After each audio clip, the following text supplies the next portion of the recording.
Dominant Protector. Credit to the author. 6,921-30. Ang mga pangalan po na nandito ay galing sa mga name generator. Kung meron man pagkakatulad sa mga pangalan ng tao o lugar at pangyayari, ito ay tunay na hindi sinasadya. Kapag na-control na ng Hidden Death Sect ang Blood Spirit Demon Flower Seed, mamamatay ang iba pang mga tao. Bukod doon, umaasa lamang si Terence na ang mga clone na ipinadala niya ay makakahanap ng buto ng Blood Spirit na Demon Flower sa lalong madaling panahon. Kung hindi, wala talaga siyang pagkakataon. Leonard. Patayin silang lahat habang iniaalay ang dugo. Biglang sumigaw ang elder na nakaputi ang damit. Bahagyang nagulat si Leonard, at hindi niya namamalayang sumulyap. Daan-daang tao ang naroon. Hindi naman sa hindi pa nakakapatay si Leonard dati, pero medyo natatarante pa rin siya matapos niyang pumatay ng ilang daang tao ng sabay-sabay. Tutal, marami naman siyang kakilala sa mga taong ito. Ngunit kung hindi niya sila papatayin, natakot si Leonard na baka maging isa siya sa kanila. Kaya naman, sandali lamang siyang nag-atubili bago tumango ng mariin at ikinuyom ang kanyang mga kamao. Nakatatanda, ipinapangako kong tatapusin ko ang misyon. Lahat ng mga bihag ay may natatakan ng lakas, kaya ang pagpatay sa kanila ay kasing dali ng pagpatay ng mga manok at aso. Hindi kailangang mag-alala si Leonard tungkol sa kahit ano. Napakagaling, hindi mo ako binaygo. Bahagyang tumango ang elder na nakaputi ang damit, at may bahid ng pagsang-ayon na sumilay sa kanyang mga mata. Gawin mo ng mabuti. Magkakaroon ka ng lugar sa Hidden Death Sect sa hinaharap. Sa paghiling kay Leonard na patayin mga bihag, ipinapakita niya ang kanyang katapatan. Hanggat kikilo si Leonard, ang tanging magagawa niya ay ang sumunod sa Hidden Death Sect anuman ang mangyari sa hinaharap. Wala nang posibilidad na bumalik pa. Elder, pakiusap, iwan mo ang napakahalagang gawain na ito sa nasasakupan mo. Hindi nagsalita si Terence kanina, at ang matandang nakasuot ng puting damit ay tinatrato siya na parang hindi nakikita.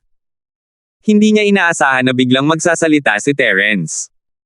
Siyempre, ayaw ni Terence na maging mapanghimasok, pero wala naman talaga siyang pakialam kung mabuhay o mamatay ang mga estudyanteng ito, wala naman siyang pakialam dito.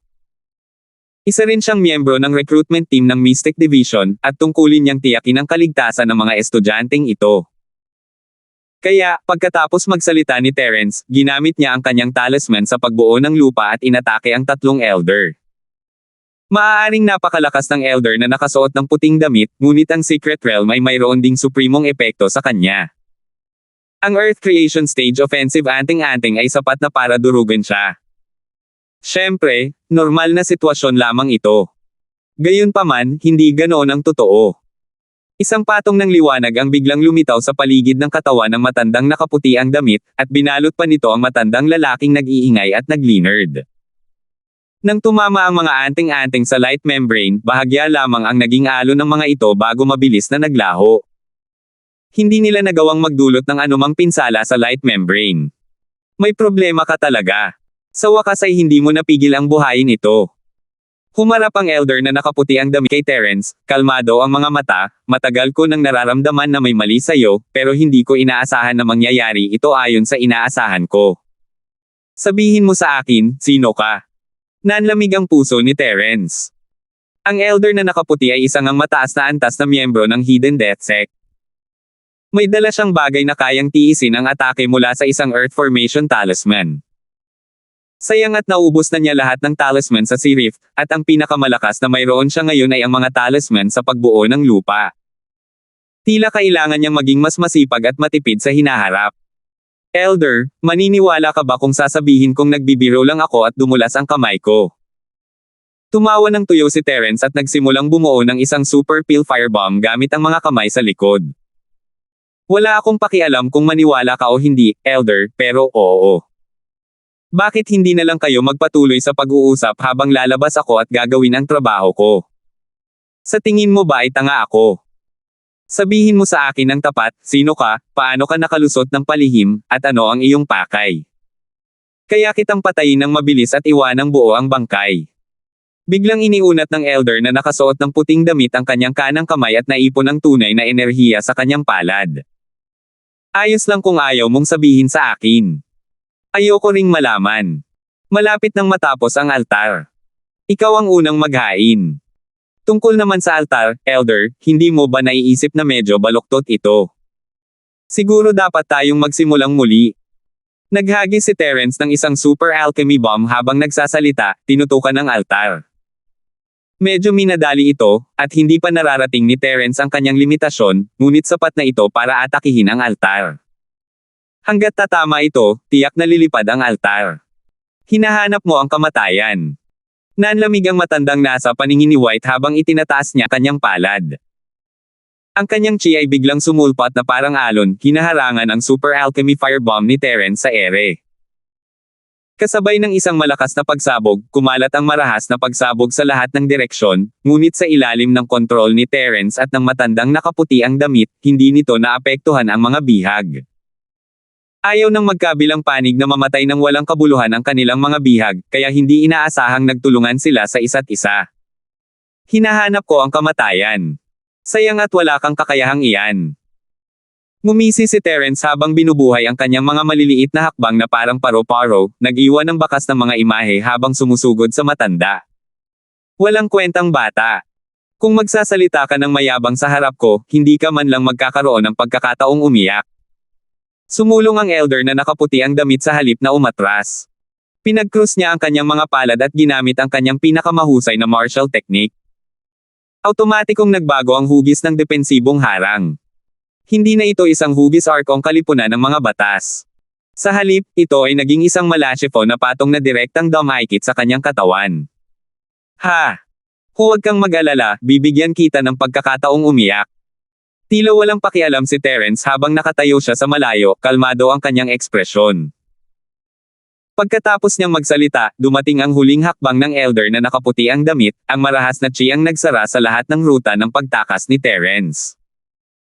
Bagamat ang lakas ng elder na nakaputi ang damit ay napigilan hanggang sa ganap na antas ng Mountain Split Realm, dahil sa pagdaragdag ng martial technique, ang lakas ng galaw na ito ay umabot na sa Earth Split Stage.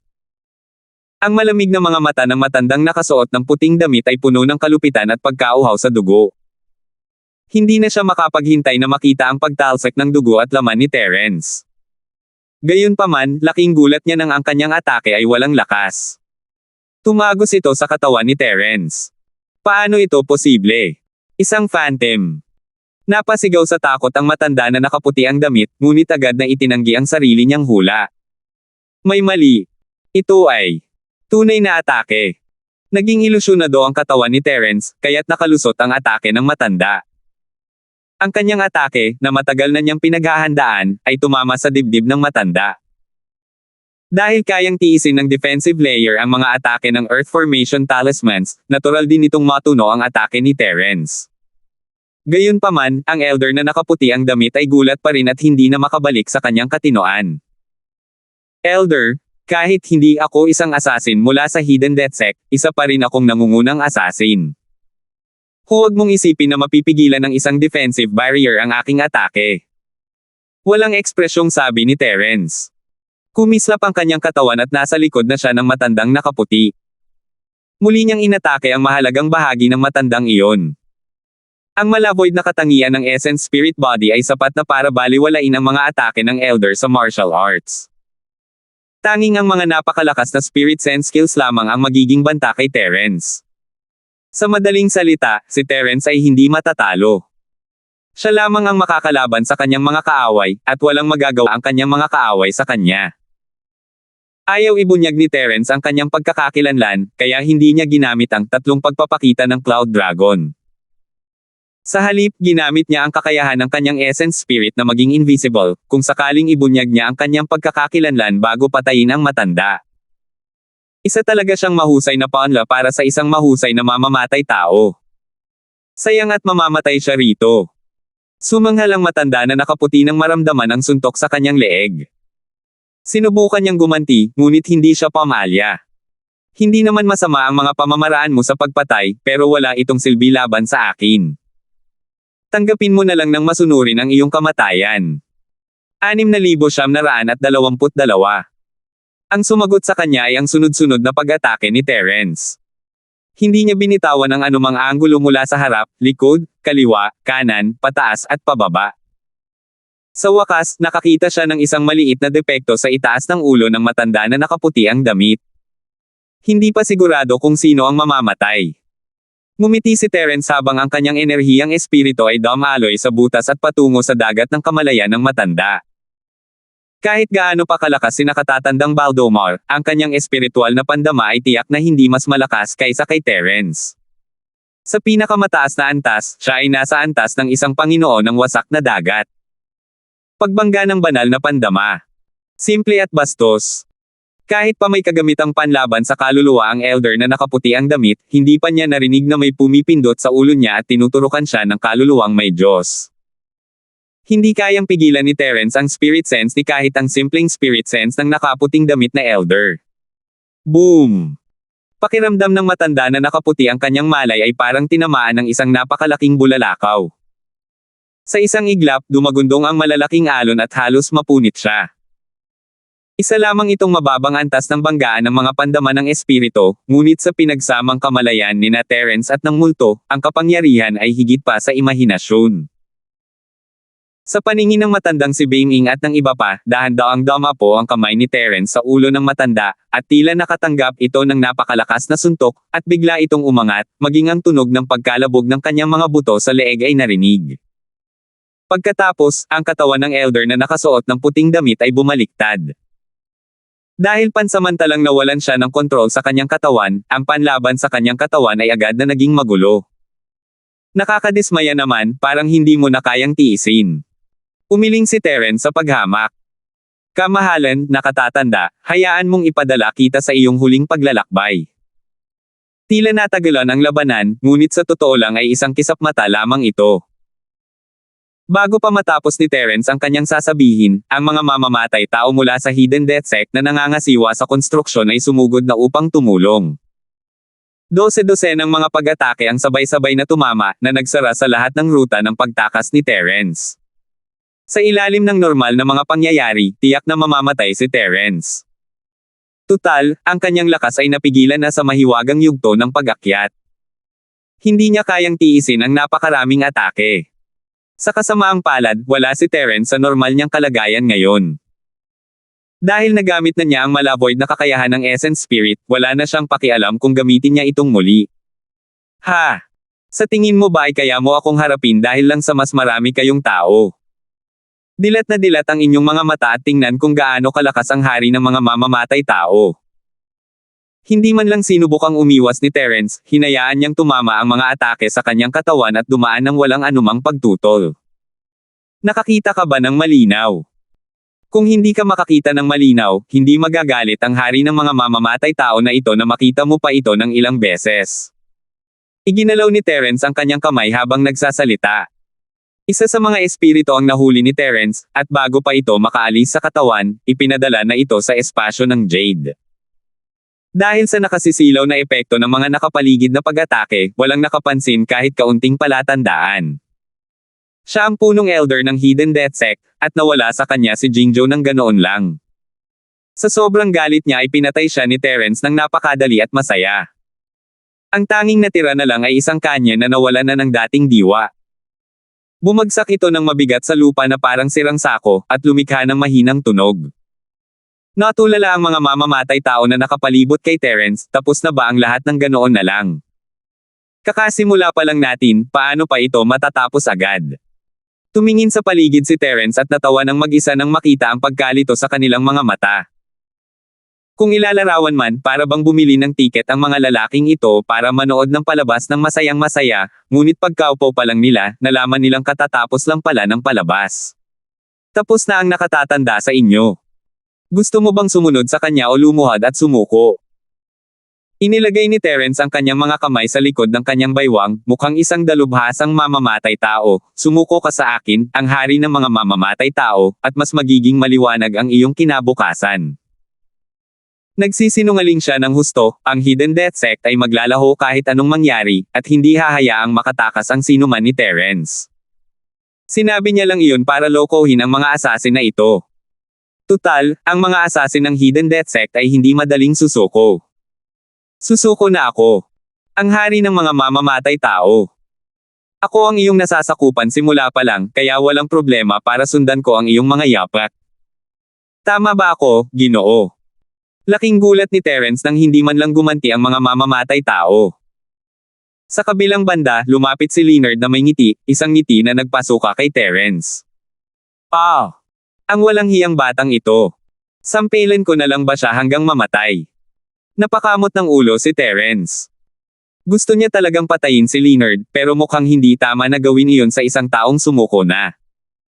Hari ng mga mamamatay tao, handa akong maging tapat sa iyo. Ano man ang ipagawa mo sa akin, gagawin ko ang aking makakaya. Sabik na sabik si Leonard na ipakita ang kanyang katapatan, ngunit hindi niya alam na ang hari ng mga mamamatay tao na ito ang kalaban na gusto niyang patayin, si Terence.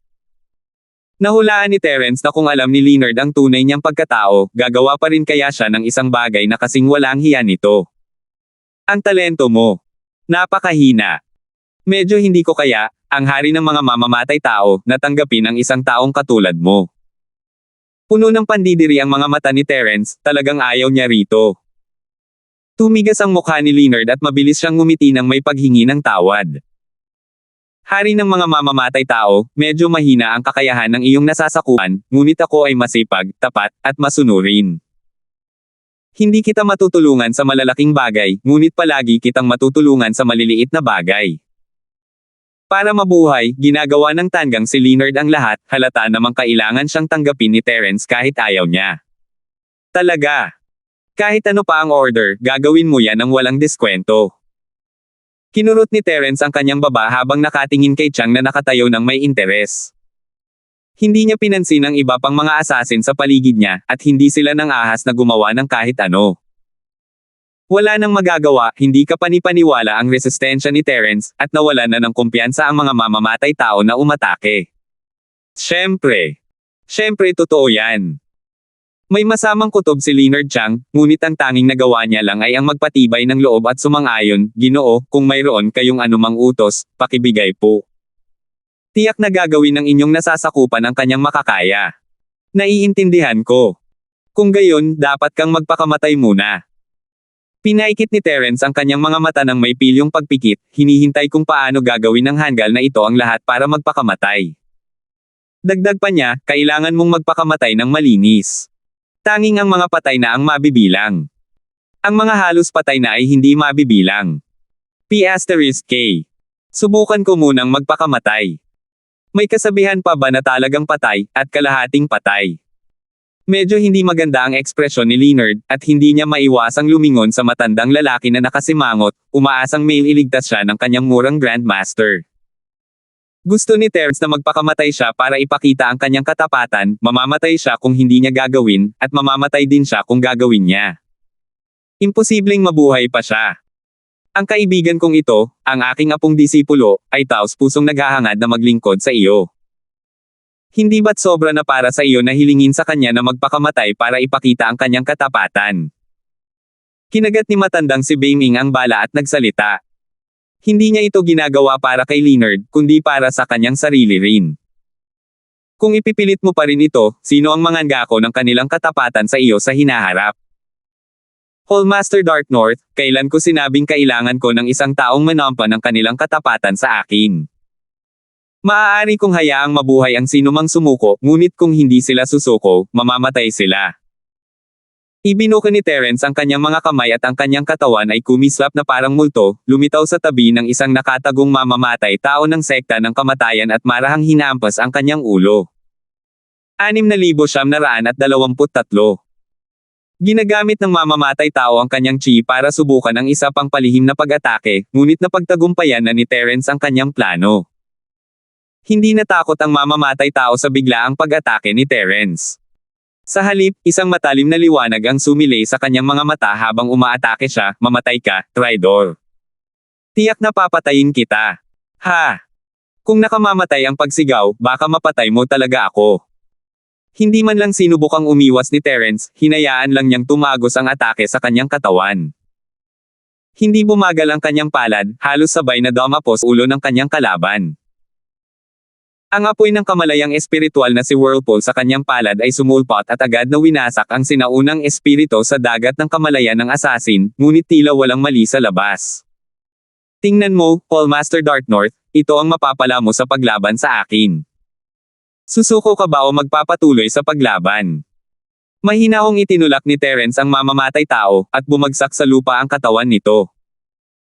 Kahit ang mga eksperto sa Hidden Death Sect ay hindi pa nakarinig ng ganitong kakaibang paraan ng pagpatay. Ang hindi nila alam ay ang mamamatay tao na ito ay naiiba sa matandang nakaputi ang damit. Bagamat magkamukha sila sa panlabas na anyo, sila ay lubos na magkaiba sa loob. Nasa Jade Space pa rin ni Terence ang espiritu ni Elder Baldomar, ngunit tuluyan nang nawasak ang espiritu ng mamamatay tao. Tunay na siyang tapos na. Kamangha-mangha ang mga pamamaraan ng inyong kamahalan, at hinahangaan kayo ng matandang ito. Ngunit ibang usapan ito sa ating pinag-uusapan. Ang mukha ng matandang si Beiming ay nagpakita ng isang pilit na ngiti. Nadama ni Terence na mas mabuti kung hindi na lang siya ngumiti. Sumuko na ang aking apo-disipulo. Ano ang pagkakaiba ng pag-uuto sa kanya na magpakamatay at pagpatay sa kanya? Siyempre may pagkakaiba. Kung nagpakamatay siya, ibig sabihin noon ay tapat siya sa akin. Kung papatayin ko siya, magiging kaaway ko siya.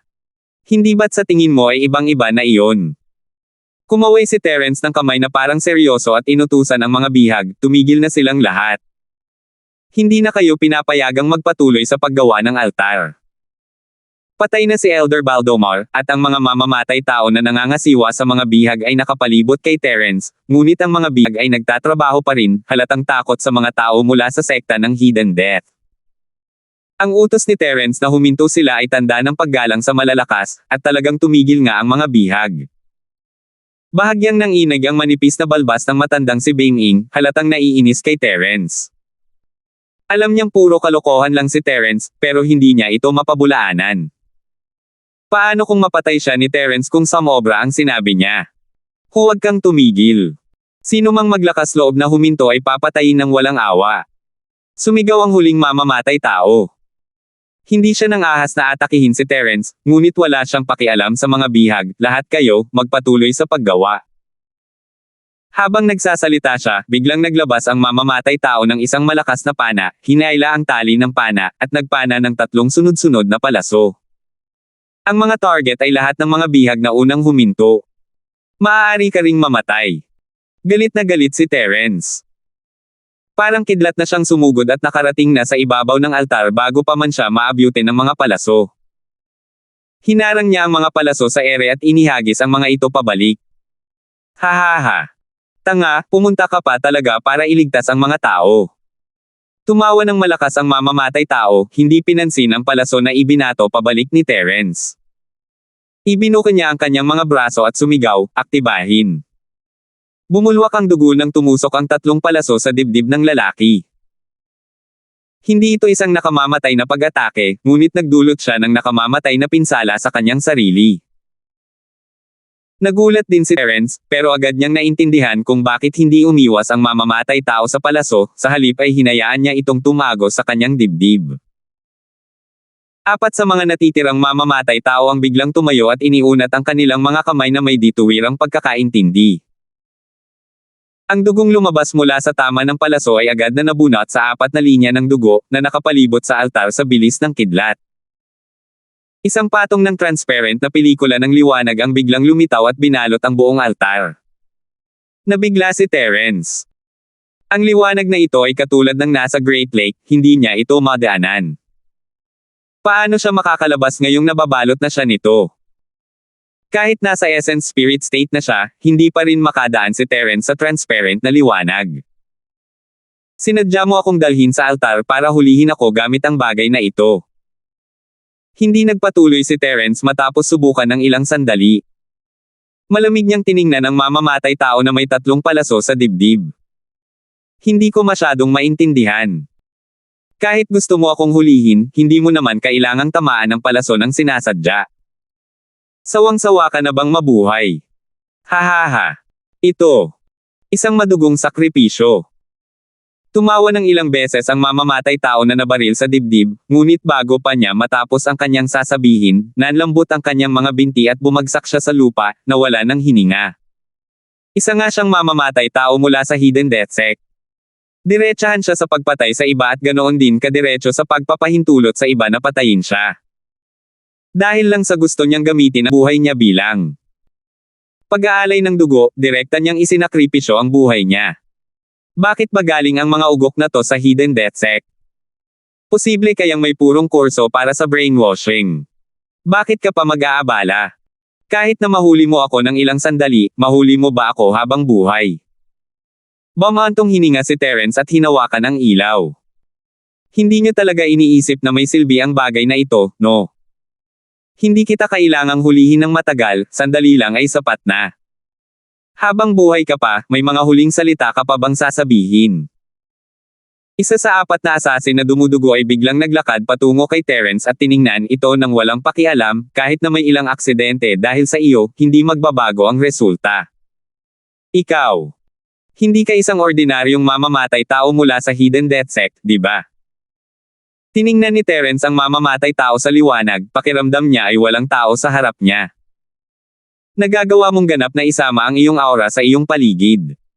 Malinaw kitang nakikita, pero hindi ko nararamdaman ang iyong pag-iral. Hindi ka simple. Magaling.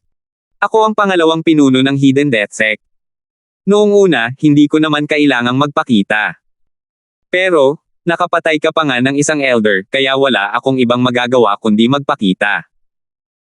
Bahagyang tumango ang Nunal Killer at isiniwalat ang kanyang pagkakakilanlan. Sa totoo lang, ang lakas mo ay higit pa sa inaasahan ko. Kung makakasali ka sa sekta ko, tiyak na isa kang elder level high level. Isa talaga itong Vice Sect Master, nagtatago sa gilid bilang trump card. Talagang pinag-isipan niya ng mabuti. Medyo nagulat si Terence. Nakakagulat talaga ang plano ng hidden death sect. Kung hindi lang dahil sa hindi kapani-pani walang paraan niya ng pagpatay agad sa elder na nakaputi ang damit, may iba na sana ang natalo ng malaki. Sige, tapusin na natin ang kwentuhan. Bibigyan kita ng pagkakataong sumuko, gusto mo bang tanggapin? Buong kumpiyansang sabi ng vice leader habang nakatingin kay Terence ng may kaawa-awang mga mata. Kung tatanggi ka, mamamatay ka lang. Pasensya na, pero hindi ako yung tipo ng taong madaling matakot. Walang epekto sa akin ang mga walang kwentang banta. Nagkibit balikat si Terence. Ang light membrane ay magagamit lamang para sa pag-iipit, ngunit hindi ito nagdudulot ng anumang iba pang banta. Hindi mo kailangang sayangin ang iyong oras. Halos pareho lang ito ng inaakala ko. Nakakalungkot man, wala na tayong magagawa. Umiling ang pinuno ng sekta ng bise na may bahagyang panghihinayang. Bagamat hindi pa ganap na natatapos ang altar, maaari pa rin itong gamitin. Kung hindi ka handang sumuko, maaari kang mamatay bilang sakripisyo. 6,924. Kasabay nito, biglang nanginig ang altar na natatakpan ng manipis na pelikula. Kasabay nito, isang nakasisilaw na puting liwanag ang sumilay sa itaas. Sa ilalim ng puting liwanag, lahat ng mga bihag ay sumigaw sa sakit. Ang mga bihag na ito ay parang nyebe sa ilalim ng nakapapasong araw, at mabilis silang natunaw. Ang kanilang mga katawan ay tumulo na parang pagkit sa puting liwanag, at ang kanilang dugo ay bumagsak sa altar, tinakpan ang buong altar ng isang patong ng dugo. Medyo nagulat si Terence, malamang ito ang dugong inialay. Gayunpaman, ang puting liwanag ay tila hindi banta sa katawang espiritu ng Yuan. Hanggang ngayon, wala namang nararamdamang mali si Terence. Tuwang-tuwa ang vice leader kay Terence. Nagsimula na ang pag-aalay ng dugo. Kayong lahat ang mag-aalay. Alay. Ang ibig mo bang sabihin ay ang mga bihag na ito? Gayunpaman, kung wala ang mga taong ito, saan mo makukuha ang mga handog? Ideya lamang ni Terence at yung tiya na hayaang salakayin ng mga estudyante ang lawa ng Arcan. Si Dexter kaya iyon. May kaugnayan kaya talaga ang taong ito sa hidden death sect. Ang songgit mo talaga, no? Malapit na siyang mamatay, at nagtatanong pa rin siya. May saysay ba yon? Sa katunayan, dahil sa inyo kaya tayo nasa gulo ngayon. Tumingin ang vice leader kay Terence, interesado. Ang mga sakripisyo ng dugo. Kung hindi ka sasama, natural lang na isa ka sa amin. Tumango si Terence. Talagang nagpakamatay ang mga ugok na ito mula sa Hidden Death Sect. Gayunpaman, ang hinala ni Dexter ay hindi pa lubusang nalilinaw. Ang masasabi lang niya ay wala silang relasyon sa ngayon. Ha! Hindi tama yan, bakit wala kang reaksyon? Biglang napansin ng Vice Leader ang abnormalidad ni Terence. Paano nangyari iyon? May gamit ka ba para protektahan ka? Bukod kay Terence, lahat ng iba pa sa altar ay naging dugo na bumabalot sa bawat pulgada ng altar. Si Terence na lang ang tanging nakakapagsalita pa rin na parang walang nangyari. Kahit na ang lakas lang ni Terence ang hindi naselyohan sa liwanag, hindi dapat ganito kalaki ang pagkakaiba. Sa imahinasyon ng pinuno ng sekta ng Vice, dapat ay kahit papaano ay dumadaing si Terence sa sakit o gumugulong sa lupa, nagmamakaawa. Sinasabi mo bang kaya akong patayin ng puting liwanag na ito? Kung gayon, minamaliit mo ako. Sa totoo lang, ang puting liwanag na nilikha mo ay hindi kasing init ng araw sa labas. Huwag mong kalimutan, ako ang hari ng mga asasin. Nagkibit-balikat si Terence. Kumilos ka, patuloy kang kumilos. Gusto kong makita kung gaano ka katagal.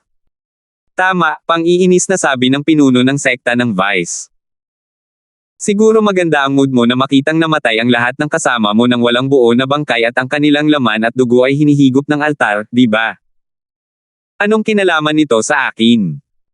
Biglang ngumiti si Terence, sa totoo lang, mamamatay tao talaga ako. Hindi ako nagsinungaling sa'yo tungkol dyan. Sa tingin mo ba ay may pakialam ako sa galit ng isang grupo ng mga taong walang kaugnayan sa akin? Nagsasabi ng totoo si Terence, ang mga tao lang sa paligid niya ang mahalaga sa kanya, at wala siyang pakialam sa iba. Hahaha. Hari ng mga mamamatay tao. Pwede ka pa ring magyabang. Tumawa at nangungutya ang pinuno ng sekta ng Vice, huwag mong isipin na kahanga-hanga ka dahil lang sa kaya mong magtagal ng kaunti. Tingnan ko kung paano ka mamamatay. Habang nagsasalita siya, ang puting liwanag sa tuktok ng altar ay unti-unting nagbago. Habang nagpapatuloy ang pag-aalay ng dugo, ang puting liwanag ay naging pula, mula sa mahina patungo sa makapal, at dinagtagal ay naging makapal na pula dugo. Agad na napansin ni Terence ang problema at nagbago ang kanyang mukha. Isang di nakikitang puwersang nagdudulot ng kinakaing unti-unti ang nagsimulang makaapekto sa kanyang sinaunang espiritu. Bagamat hindi ito magdudulot ng anumang pinsala sa ngayon, mahirap sabihin kung magpapatuloy pa ito. Nararamdaman mo ba? Sinabi ko na natiyak na mamamatay ka sa loob. Kapag na-activate na ang sakripisyong dugo, lahat ng may buhay sa lugar na ito ay magiging sakripisyo. Hindi mo matatakasan ang kamatayan. Nahalata ng matalas na pandaman ng Vice Leader ang bahagyang pagbabago sa ekspresyon ni Terence, at agad siyang tumawa ng malakas. Paano kung luluhod ka at magmakaawa ngayon, baka mabigyan pa rin kita ng paraan para makalabas. Anong naramdaman mo? Wala akong nararamdaman. Iniunat ni Terence ang kanyang mga kamay, relax at masaya. Kung hindi ka naniniwala sa akin, maaari kang pumasok at subukan. Ginagarantiya ko na magiging maayos ka. Kung hindi, mamamatay ako ng walang kabuluhan. Ang tigas ng ulo mo. Patuloy siyang nagmatigas ng ulo. Tingnan ko kung hanggang kailan ka makakatagal. Malamig na tumawa ang pinuno ng sekta ng Vice at pinagkrus ang mga braso sa harap ng kanyang dibdib na parang nanunood ng palabas. Kung mayroon kang huling mga salita, sabihin mo agad. Tinatansya ng Panginoong ito na wala ka ng gaanong oras. Magsasalita na sana si Terence nang biglang yumanig ng malakas ang altar sa likuran niya. Ang pulang dugong ilaw sa tuktok ng altar ay lalong lumiwanag, kasunod ang isang malakas at kakaibang aura.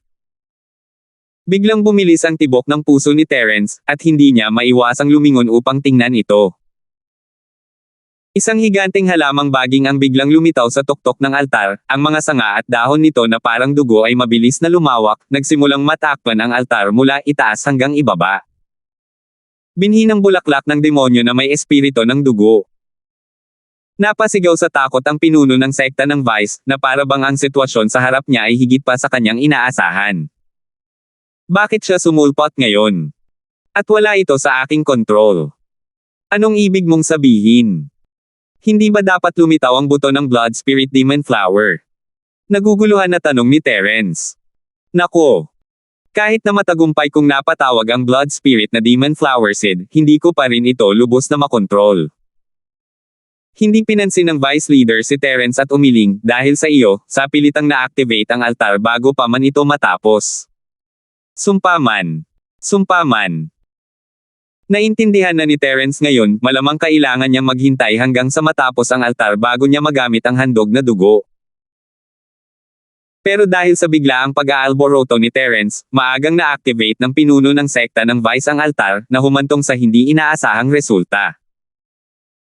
Hindi alam ni Terence ang sasabihin, sinira niya ang plano ng Hidden Death Sect, pero siya mismo ang nalagay sa alanganin. Bang! Bang! Bang! Kasabay ng mahinang kalabog, isang baging na kulay dugo ang humampas kay Terence na parang kidlat. Ang bilis ng baging ay hindi mas mabagal kaysa sa bilis ng isang eksperto sa pagwasak sa dagat. Kumislap ang mga mata ni Terence, at ang baging ay lumapag na sa kanyang katawan. Gayunpaman, matapos maging ilusyon ang kanyang sinaunang espiritong katawan, ito ay ganap na immune sa ganitong uri ng pag-atake, kaya hindi ito nagdulot sa kanya ng gaanong pinsala. Ang mga baging na dumaan sa katawan ni Terence ay tumama sa manipis na lamad na may malakas na kalabog. Ang buong pelikula ng liwanag ay nagsimulang yumanig ng marahas na parang mababasag ito anumang oras. Isang bakas ng takot ang sumilay sa mga mata ng pinuno ng sekta ng Vice. Alam na alam niya kung gaano kalakas ang espiritu ng dugo na si Demonic Flower. Kung makakawala ito sa pagkakahawak ng light film, walang sino man sa lihim na kaharian ang makakatakas. Ang light membrane na inilagay mo ay orihinal na ginamit para bitag ang blood spirit na Demonic Flower, di ba? Malas ko lang na nakulong ako sa loob mo. Hindi takot si Terence sa mga baging, kaya nagpatuloy siya sa pagsasalita. Sa totoo lang, sa tingin ko hindi kayang tiisin ng bagay na ito ang maraming pag-atake. Ayon sa plano ng Hidden Death Sect, kahit lumaban ang Blood Spirit Demonic Flower Seed, tiyak na nasa loob ito ng kontroladong saklaw.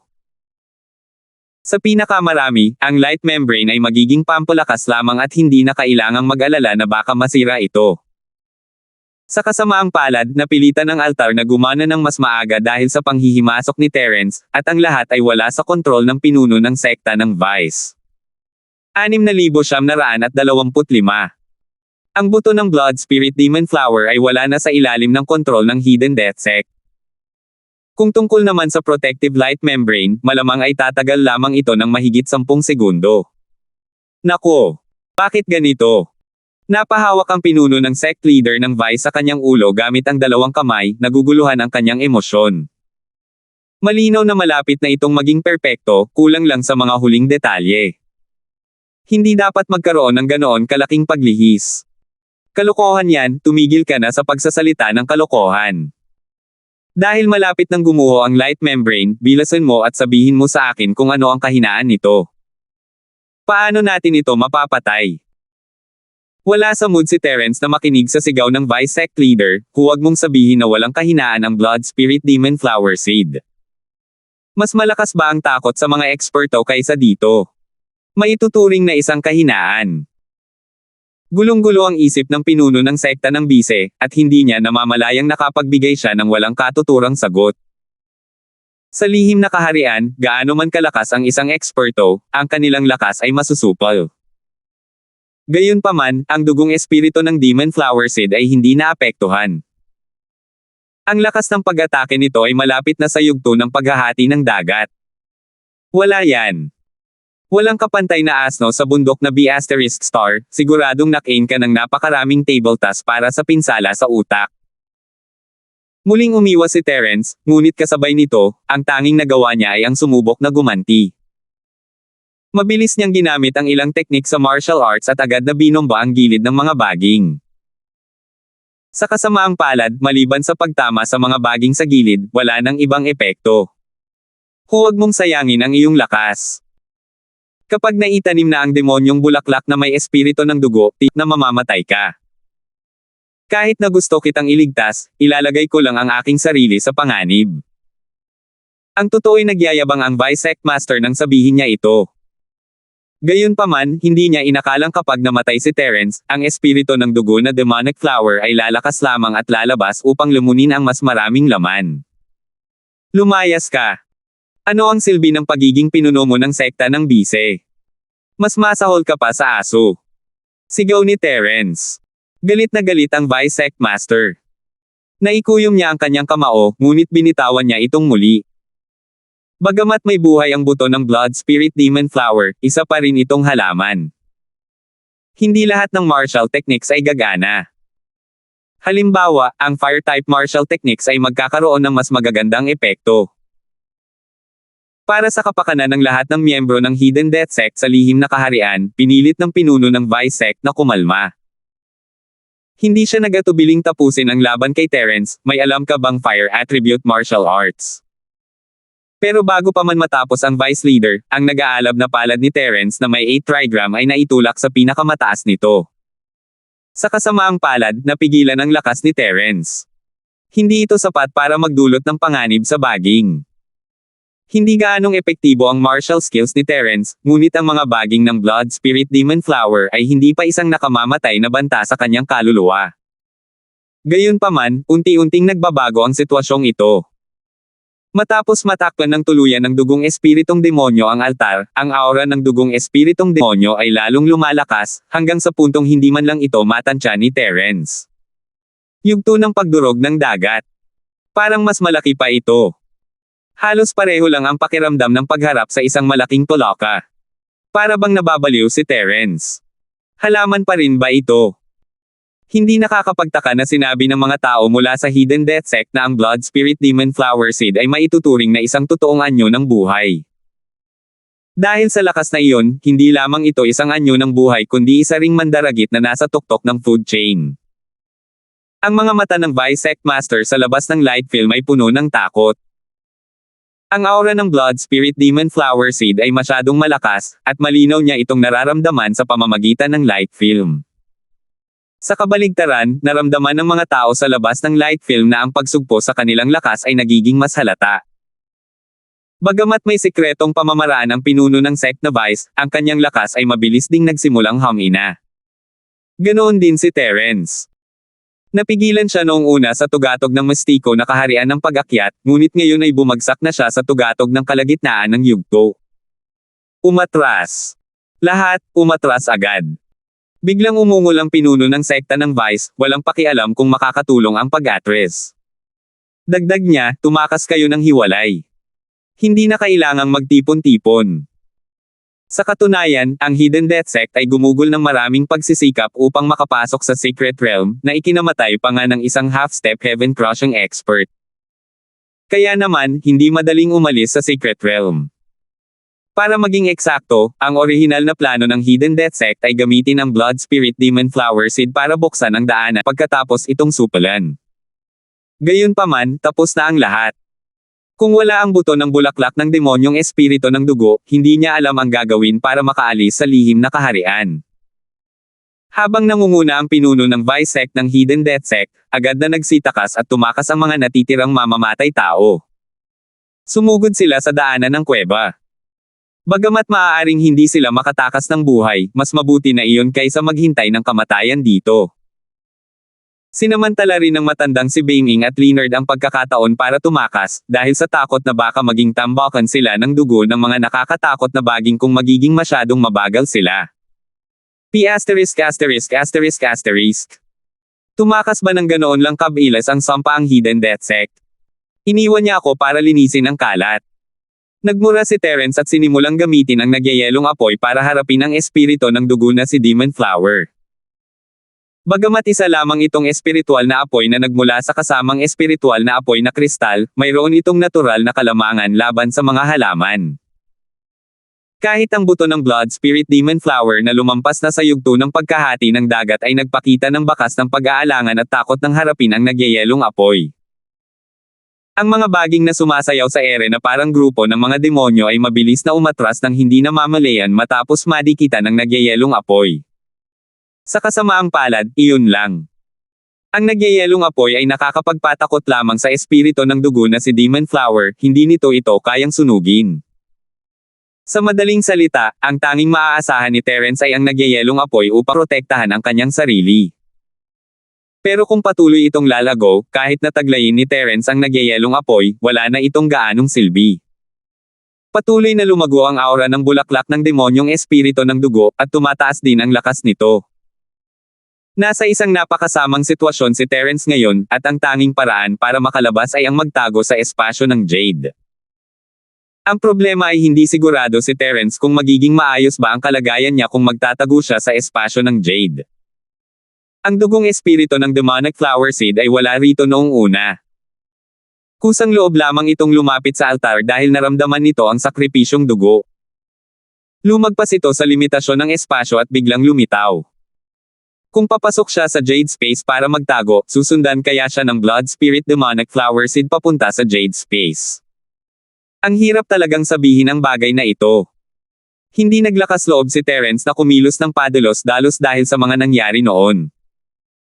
Sinusubukan ni Terence na mag-isip ng paraan para harapin ito ng isang hindi nakikitang atake ang dumating mula sa ibang anggulo, na sumire sa simpleng depensa ng nagyayelong apoy. Atake ng banal na pandama. Nabigla si Terence, at bahagyang nanginig ang buong essence spirit body niya. Kasabay nito, isang maliit na buto na kulay dugo ang lumabas mula sa bitek. Napapaligiran ito ng mga bakas ng liwanag na kulay dugo. Ito ang buto ng bulaklak ng espiritu ng demonyo. Nabigla si Terence. Bawal hawakan ang bagay na ito. Kung hahawakan niya ito, baka maging puppet siya na kontrolado ng espiritu ng dugo na si Demon Flower. Nagyayelong apoy. Hindi namamalayang tinipon ni Terence ang kanyang nagyayelong apoy upang salubungin ang buto at sumabog gamit ang kanyang buong lakas, pinalamig ang buto at sinunog ito. Nakahinga ng maluwag si Terence nang makita niyang nasusunog ang buto pagkalipas ng ilang segundo. Mabuti na lang at epektibo ang nagyayelong apoy sa mga buto ng espiritu ng dugo na demonic flower. Kung hindi, magiging lubhang mahirap ito. Hoy! Blood Spirit Demon Flower Seed, dahil mayroon kang spiritual intelligence, dapat ay naiintindihan mo ang mga sinasabi ko, di ba? Ano kaya kung mag-usap tayo? Kumunat ang noo ni Terence at sinubukang makipag-ugnayan sa orasan. Gayunpaman, ang natanggap ni Terence bilang tugon ay sunod-sunod na mga suntok at mas matinding pag-atake sa kanyang kamalayan. 6,926. Hirap na hirap si Terence na kumapit. Tila nasa yugto na ng pagwasak sa langit ang mga pisikal na atake ng matandang ito, at malakas din ang kanyang mga espiritual na atake. May mga buto pa nga ng dugo na sinusubukang kontrolin siya paminsan-minsan. Nako, dapat talagang magpasalamat si Terence sa pamilya Wang. Kung wala siya sa kanyang Yuan spirit form, hindi niya mahahadlangan ang atake ng Blood Spirit Demon Flower. Dahil lamang sa mga katangian ng kanyang sinaunang espiritong katawan kaya siya pinalad na maiwasan ang maraming nakamamatay na panganib. Gayunpaman, mapanganib din ito. Kung siya ay nasaktan ng buto ng demonic flower na espiritu ng dugo, ang kanyang primordial spirit ay direktang masasaktan. Maaari siyang mahulog sa isang sitwasyon ng walang hanggang kapahamakan anumang oras. Kaya kinailangan mag-isip ni Terence ng paraan, kung hindi ay hindi na talaga siya makakatagal. Tila nasa panganib ang lamad ng liwanag at maaaring mabasag anumang oras, ngunit ang binhi ng demonic flower na may espiritu ng dugo ay hindi hanggal. Alam nitong tatakbo palayo si Terence kung mabasag ang lamad ng liwanag, kaya hindi nito talaga ito sinira at hinayaan na harangan ng lamad ng liwanag ang daan ni Terence. Mula rito, makikita na ang binhi ng dugong espiritong demonyo ay tunay ngang matalino, at masasabing tuso pa nga. Walang ibang magawa si Terence kundi ang sumugal sa larangan ng Jade. Marahil ay hindi matutuklasan ng espiritu ng dugo na demonic flower ang pagkakaroon ng Jade Space. Sa kasamaang palad, napakasimple pa rin ang pag-iisip ni Terence. Pagpasok pa lang ng espiritu ng Yuan ni Terence sa espasyo ng Jade, ang binhi ng espiritu ng dugo na demon flower ay sumunod agad sa kanya, 12-dosenang makakapal na baging ang sumugod dito. Nagsimulang manginig ng marahas ang essence spirit ni Terence, nawasak ang Jade Space, at naapektuhan din ang kanyang essence spirit. Little Lin. Sandali lang. Hindi nagatubiling ipadala ng demonyong bagay ang lahat ng kanyang espiritu sa kaluluwa ni Terence. Habang pinoprotektahan nito si Terence, lumikha ito ng mga patong-patong na kaliskis sa kalawakan upang ayusin ang pinsala sa espasyo ng Jade, sinusubukang pigilan ang pagpasok ng espiritu ng dugo na si Demon Flower. Sa kasamaang palad, lahat ng ito ay nawala ng saysay. Hindi nito napigilan ang pagsalakay ng espiritu ng dugo na Demonic Flower. Ngunit sa oras na ito, ang apoy na lotus na tahimik na nanatili sa espasyo ng Jade Pendant at hindi gumalaw ay biglang gumalaw. Nagliliyab na yelo, mapayapang apoy ng lotus. Ang malayelong apoy ng lotus ay agad na nagwala, naging isang kalangitan na puno ng mga apoy ng yelo sa espasyo ng pendant na Jade. Direkta nitong pinalamig ang lahat ng mga baging na sumasalakay, at pagkatapos ay ginawa itong abo sa isang kisap mata. Natulala sina Terence at ang sumpaman, ang mga baging ng Blood Spirit Demonic Flower na hindi gumagalaw ay nasunog at naging abo ng ganoon na lang.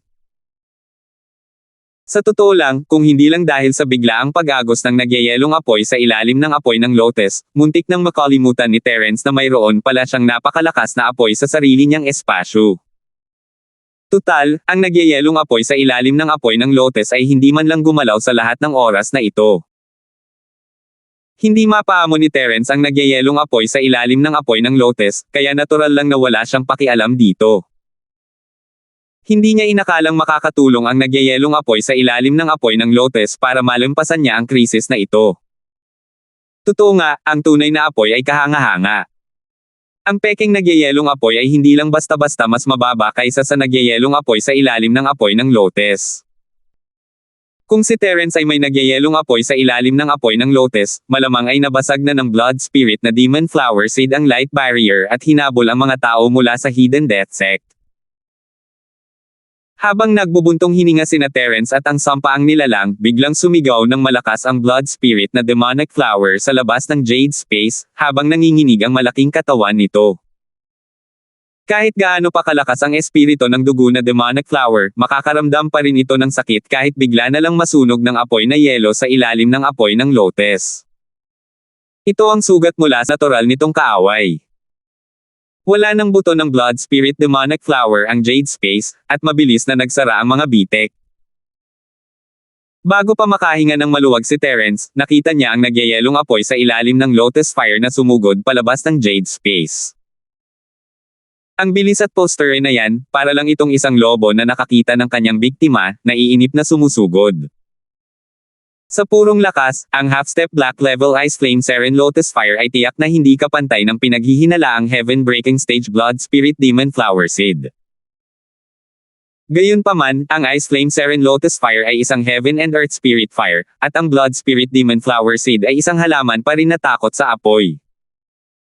Kahit gaano pa kalakas ang isang halaman, isa pa rin itong halaman. Kahit na mayroon itong kaunting espiritual na katalinuhan, hindi nito mababago ang material na anyo nito. Natulala pa rin si Terence sa Jade Space, ngunit nilamon na ng nagyayelong apoy sa ilalim ng apoy ng lotus ang Blood Spirit na Demon Flower. Ang buong buto ng Blood Spirit na Demon Flower ay agad na nagyelo at naging isang malaking blok ng yelo.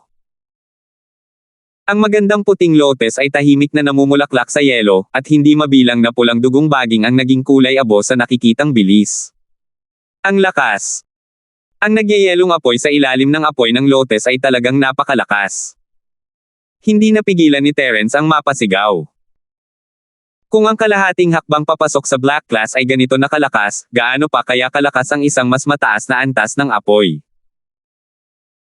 Kung talagang magtatagumpay siya sa pagpino ng Ice Flame o Seren Lotus Fire, kapag ginamit niya ang Fire Attribute Martial Skills, tiyak na tataas ang kapangyarihan nito ng ilang beses o higit pa sa 10 beses.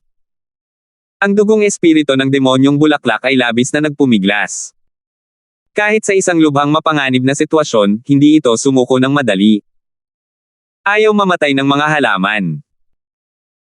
Isang matinis at kakaibang tunog ang patuloy na umaalingaw-ngaw mula sa blok ng yelo habang isang napakalakas na aura at espiritual na enerhiya ang patuloy na bumabangga sa yelo at apoy sa loob. Sa kasamaang palad, dahil ang nagyayelong apoy ng mapayapang lotus ang may kalamangan, paano nito nabibitawan ng ganoon kadali ang buto ng dugong espiritu ng demonyo? Bagamat bahagyang nayanig ang malaking blok ng yelo, walang nakitang mga bitek. Malayo sa panganib si Terence sa ngayon, pero naghihinala pa rin siya, bakit naman siya tutulungan ng apoy ng Lotus? Kung dahil sa pakiramdam niya ay nasa panganib ang may-ari ng espasyong Jade kaya nagpa siya siyang tumulong, hindi ba ibig sabihin noon ay hindi pa nasa panganib si Terence? Matapos itong pag-isipan, marahil ay dahil sinalakay ng Blood Spirit Demonic Flower Seed ang Jade Space, at ang nagyayelong apoy sa ilalim ng Lotus Fire ay naramdaman na sinalakay nito ang teritoryo nito, kaya gumanti ito ng may galit. Pagkaraan ng maikling panahon, ang lakas ng nagyayelong apoy sa ilalim ng apoy ng Lotus ay lubos na tumaas, at ang buto ng dugong espiritu ng Demon Flower ay tuluyang nasunog at naging abo. Ang pinakamakapangyarihang boss sa buong sikretong piitan, ang demonyong dugong espiritu ng bulaklak, ay pinatay na ganoon na lamang, at abo na lamang ang naiwan. Ang nagyayelong apoy sa ilalim ng apoy ng Lotus. Sumulong na ba? Naramdaman ni Terence ang nagyayelong apoy sa ilalim ng aura ng Lotus Fire at nagulat siya.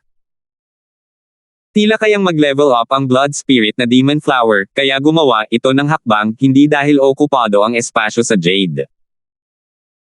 Kung kontrolado na ni Terence ang apoy, magiging kasiya siyang sorpreso kung maaabot nito ang itim na klase. Ang problema ay hindi niya ito makontrol, kaya mahirap sabihin kung ito ay isang biyaya o isang sumpa. Marahil ay tumakas siya matapos sumulong ang nagyayelong apoy ng mapayapang apoy ng Lotus. Habang iniisip ni Terence, bumalik ang apoy sa espasyo ng Jade, mas madali pa ito kaysa sa bumalik sa sarili niyang tahanan. Hindi alam ni Terence ang sasabihin, pinag-iisipan niya kung dapat ba siyang maglagay ng pinto sa espasyo ng Jade at turuan ang The Lotus Fire kung paano kumatok bago pumasok. Gayunpaman, matapos itong pag-isipan, nagpa siya siyang kalimutan na lang ito. Gaano man katibay ang pinto, sa harap ng nagyayelong apoy sa ilalim ng apoy ng Lotus, ito ay magiging abo anumang oras. Ang nagyayelong apoy sa ilalim ng apoy ng Lotus ay tumigil sa harap ni Terence ng ilang sandali pagkatapos niyang makabalik sa espasyo ng Jade. Bahagyang nanginginig ang apoy, hindi niya alam kung ano ang nais nitong sabihin. 6,927. Anong ginagawa mo? Gusto mo bang magpasalamat ako sa iyo? Sige, salamat. Hindi alam ni Terence ang ibig sabihin ng apoy ng Lotus, kaya nagpasalamat na lang siya. Ang sagot na natanggap ni Terence ay ang biglaang pagkislap ng liwanag mula sa apoy, na naging isang malaking bulaklak ng Lotus na lumitaw sa ilalim ng kanyang mga paa. Kumurap si Terence, sa wakas ba ay natauhan na ang apoy at gusto nang sumuko sa kanya. Gayunpaman, sa sumunod na sandali, isang purong kapangyarihan ng espiritu ng Asensya ang bumalot sa katawang espiritu ni Terence at mabilis na tumagos dito. Noong una, nagulat din si Terence, akala niya ay aatakihin siya ng apoy at gagamit ng kung anong paraan para lumunin ang kanyang kaluluwa, ngunit tila hindi pala. Ang dalisay at banayad na enerhiya ng espiritu ay pumasok sa katawang espiritu ni Terence nang walang anumang pagtutol, na madaling nagpapalakas sa kanyang espiritu. Binhi ng bulaklak ng demonyo na espiritu ng dugo. Agad na naunawaan ni Terence, ito ang essence spirit power ng Blood Spirit na Demonic Flower, ang pinaka-orihinal na sustansya matapos itong tuluyang masunog at madalisay ng ice flame sa ilalim ng Lotus Fire. Siyempre, maaaring gamitin ni Terence ang kanyang essence spirit para makuha ang mga sustansya, pero hindi ito magiging ganito kadalisay kung walang anumang side effect. Bagamat gagamitin ni Terence ang kanyang essence spirit para lumunin ang mga ito bilang huling paraan, itatapon niya ang essence spirit power ng kalaban at gagamitin ito para sa ibang layunin. Natatakot siya na maapektuhan ng maruming essence spirit energy ang sarili niyang lakas.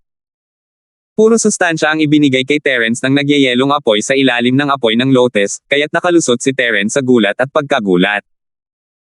Nakaramdam si Terence ng napakaraming sustansya mula sa purong essence spirit na nagpapalusog sa kanyang essence spirit. Para siyang nakababad sa mainit na tubig mula sa bukal, sobrang komportable.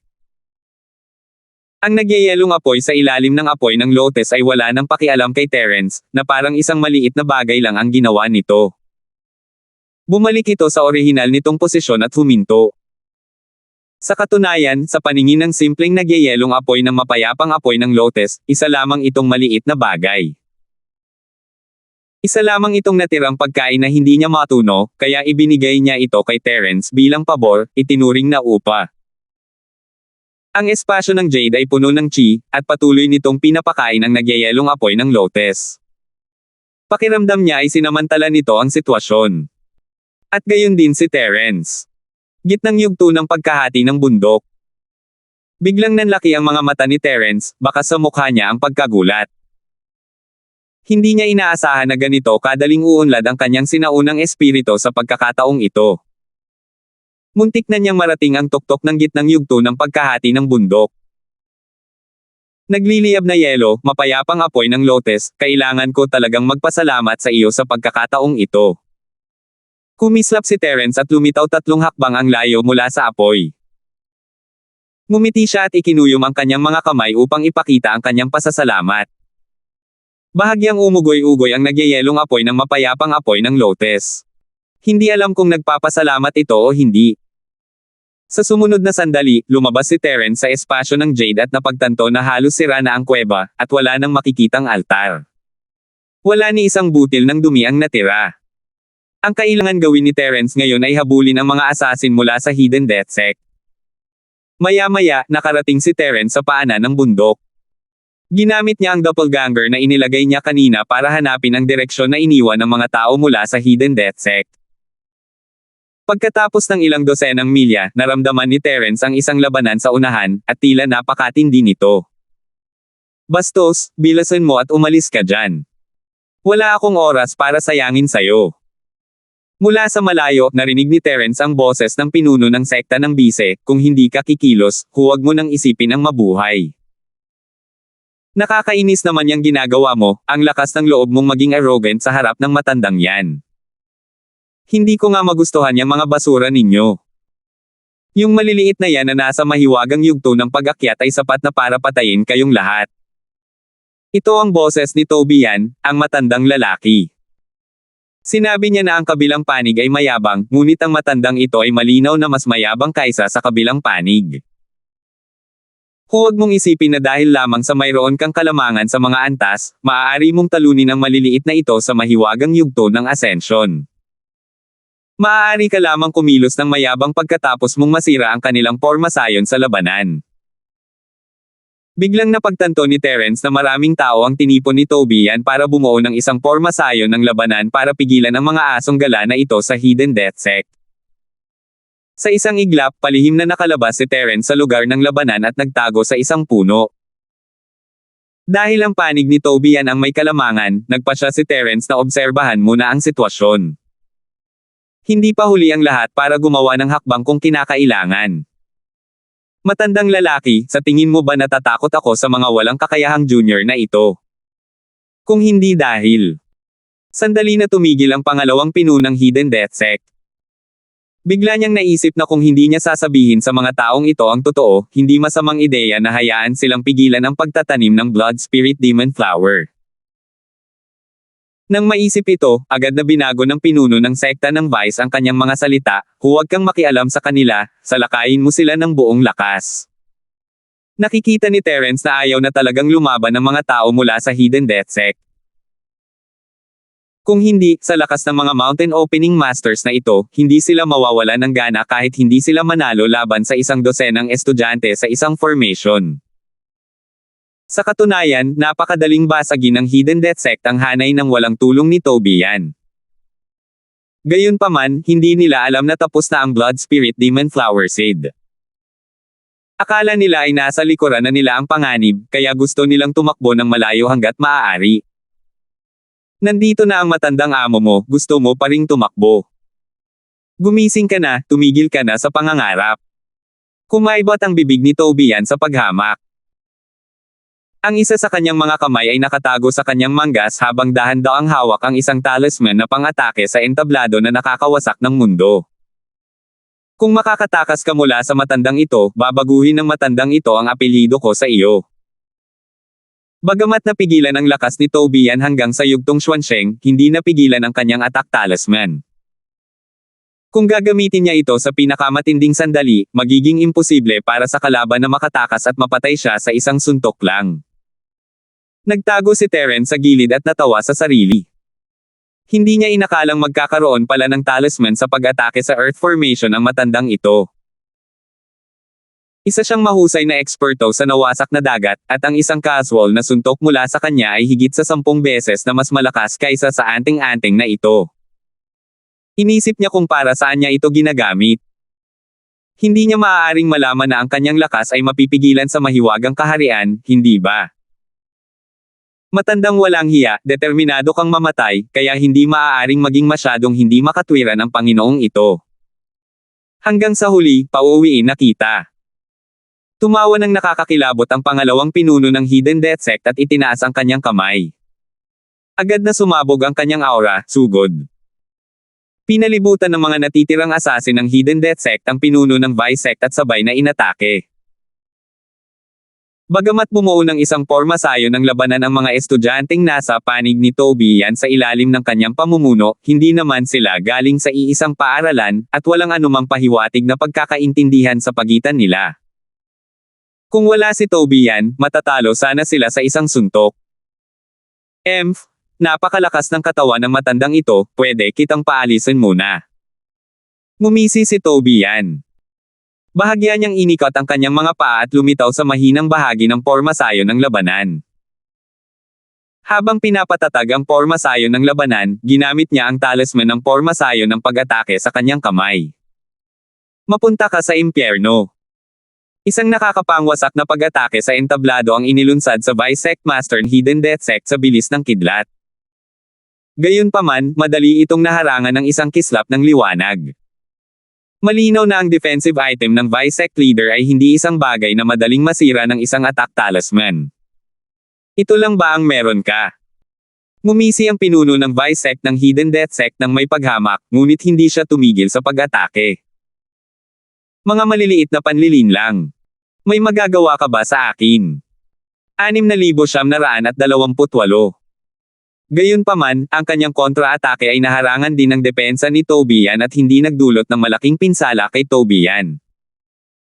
Ang iba pang mga estudyante, sa kabilang banda, ay walang kayamanan ni Tobiyan. Sa isang iglap, 2 pang nasugatang estudyante ang nadagdag sa koponan. Matandang walang hiya, kung may kakayahan ka, halika at kalabanin mo ako ng isa-isa. Ano ang saysay ng pagpapahintulot sa mga nakababatang ito na sumugod sa linya ng kalaban? Nabigo ang pangalawang pinuno ng Hidden Death Sect. Bagamat mayroon siyang kalamangan, natatakot siyang lumitaw ang binhi ng demonic flower na espiritu ng dugo anumang oras. Kaya naman, ayaw niyang sayangin ang oras.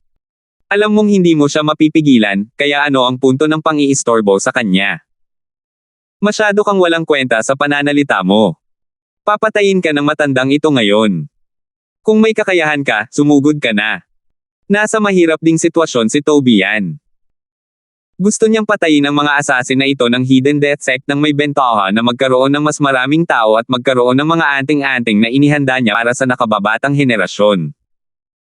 Sino ang mag-aakala na ang mga assassin na ito ay magiging napakahirap harapin? Ang kanilang lakas ay napigilan na hanggang sa yugto ng pagbukas ng bundok, at maging ang mga talisman sa pag-atake ng yugto ng pagbukas ng lupa ay walang silbi. Pero kung tatakbo siya ngayon, hindi ba't para na rin siyang nagpapaubaya sa mga mamamatay tao na ito? Kaya nga hindi tayo maaaring umatras. Tiyak na puputulan ka ng Panginoong ito sa libu-libong piraso, matandang lalaki. Kung hindi, mahihirapan akong alisin ang puot sa puso ko. Nagngingit-ngit ang mga ngipin ng pinuno ng sekta ng Vice habang nagsasalita, ngunit ang kanyang mga mata ay lumilipad sa paligid, naghahanap ng depekto sa pormasayo ng labanan, balak na umalis sa lugar na ito sa lalong madaling panahon. Pareho silang nagsalita ng may matigas na tono, ngunit sa katunayan, pareho silang nag-iisip kung paano aalis at natatakot na habulin ng kabilang panig. Kung alam lang nila ang iniisip ng kabilang panig, malamang ay bumaantong hininga sila at sasabihing mas makabubuti para sa lahat na maging mas tapat at tahakin ang kani-kanilang mga landas ng mapayapa. Si Terence, na nagtatago sa gilid, ay nagmasid ng ilang sandali bago tuluyang kumilos nang dumating ang oras. Itinapon ang kanyang pagbabalat kayo, bumalik si Terence sa kanyang orihinal na anyo at lumitaw sa likod ng mga nakatagong miyembro ng Death Sect na parang isang multo. Itinaas niya ang kanyang kamay at naglabas ng isang hugis dragon na 5 elementong intensyong pumatay. Ang 5 kulay na banal na dragon ay mabilis na lumabas at agad na sumugod sa mga katawan ng huling 2 nakatagong mamamatay tao ng sekta ng kamatayan. Kasabay ng 2 mahinang putok, ang mga katawan ng 2 mamamatay tao ay sumabog at naging ulan ng dugo. Ang matinding labanan sa parang ay sandaling natigil dahil sa biglaang pagbabagong ito. Parehong nagulat ang magkabilang panig. Walang sino man ang nag-akala na may biglang lilito. Kumunat ang noo ni Terence kay Tobian, bakit ka nakatayo pa rin dyan? Gawin mo na. Mga tao natin yan.